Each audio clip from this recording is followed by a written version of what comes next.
کندهار ښاروالۍ په مختلفو ناحیو کې د استنادي دیوالونو پروژو چارې پیل کړي. مسؤلین وایي په دې پروژو شاوخوا 14 میلیونه افغانۍ لګښت راځي چې په تطبیق کولو سره به خلک د سیلابونو له خطر د ولاړو اوبو له بدبویي او چټلیو خوندي شي.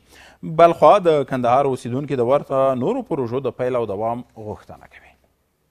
کندهار ښاروالۍ د ښار په مختلفو ناحیو کې د استنادي دیوالونو د پروژې چارې پیل کړې. د پروژې کې به 15,000 متره مکعب سنګکاري چې پکې کانالونه، ویالې او خوړونه شامل دي په اساسي او معیاري شکل ورغول شي. مسؤلین وایي پر دې پروژې شاوخوا 14 میلیونه افغانۍ لګښت راځي چې په تطبیقولو سره به خلک د سیلابونو له خطرونو، د ولاړو اوبو له بدبویو او چټلیو خوندي شي او د تګ او راتګ په وخت کې به ګڼې اسانتیاوې رامنځته شي. په دې پروژه کې به د ښار په مختلفو ناحیو کې هغه مندونه، کانالونه او لښتې په اساسي ډول ورغول شي، کوم چې زموږ عام هیوادوالې په ژمي کې د سیلابونو له خطر سره مخ کړي وي او یا یې هم په دوبي کې له بدبویي او چټلیو سره مخامخ کړي وي. کندهار ښاروالي به په دې پروژه کې د ښار په مختلفو سیمو کې د خلکو د غوښتنو په اساس مختلفې ویالې، لښتې او کانالونه په اساسي ډول ورغوي.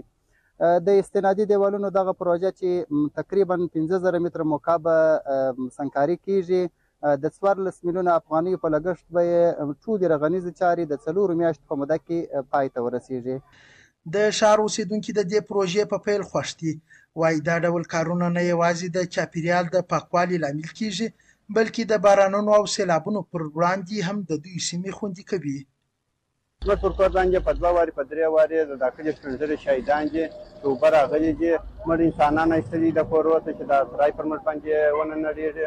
نو په دا خاطر موږ د دولت څخه ډېر خوشحاله چې دغه تواره موږ مشکلات هغه مشکلات چې 2 وارې خو دې زموږ پر کور اوبه راوښتي دي، 1 متر 1.5 متر قدر مزرخانې د اوبو ډکې شوي وي، او بل به د سړک راوښته دي، سړک ځینې خرابېدی او اوس چې دغه جوړوي، تواره جوړوي، امانه ده واله جوړوي، موږ ټوله ځینې خوشحاله یو. اصلاح خو دلته ډېر و په دې حلقه کې، دا دغه ده توارې ده، اوبه راوښتې ده، کورونه دغه کوله خرابوله، تاوان یې ډېر.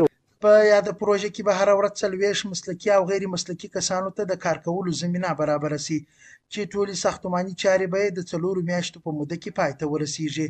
په یاده پروژه کې بوخت کارکوونکي که څه هم د دې پروژو د دوام او ډیرېدو غوښتنه کوي، خو د لنډ مهال لپاره یې د روزګار په توګه مهمه ګڼي. دې پروژه هدف چې دی د کندهار ښار څخه د سیلابي اوبو ایستل، د کورونو ککړې اوبه ایستل، او همدارنګه د ښار څخه چې هغه په فاضله چټلیات چې هغه ښار یې ککړ کړي، د دې اوبو ایستلو ته د کار زمینه راته برابره شوې ده. موږ ډېر خوشحاله یو، یو خو د ځوانانو په کار اخته شي، او بل دوم دا 3 کلي چې دي دغه مهال د اوبو څخه ډېر فاضله وه، اما د کلي څخه اوبه ونیسي، د کلي به آباد شي، اما د ځوانانو په کار اخته شي، او د ځوانان چې دي په نشو په دغو اخته کېږي، په غلا اخته کېږي، هغه د دې لپاره به هم یو شی شي. په کندهار ښار کې هر کال د بارانونو پر مهال د کانالونو او خوړونو د بندېدو له امله زیات زیانونه اوړي او خلک له ډېرو ستونزو سره مخ وي. د کندهار ښاروالۍ مسؤلین وایي د دې پروژې په تطبیق سره به راتلونکي ژمي کې دا ستونزه تر ډېره حل شي.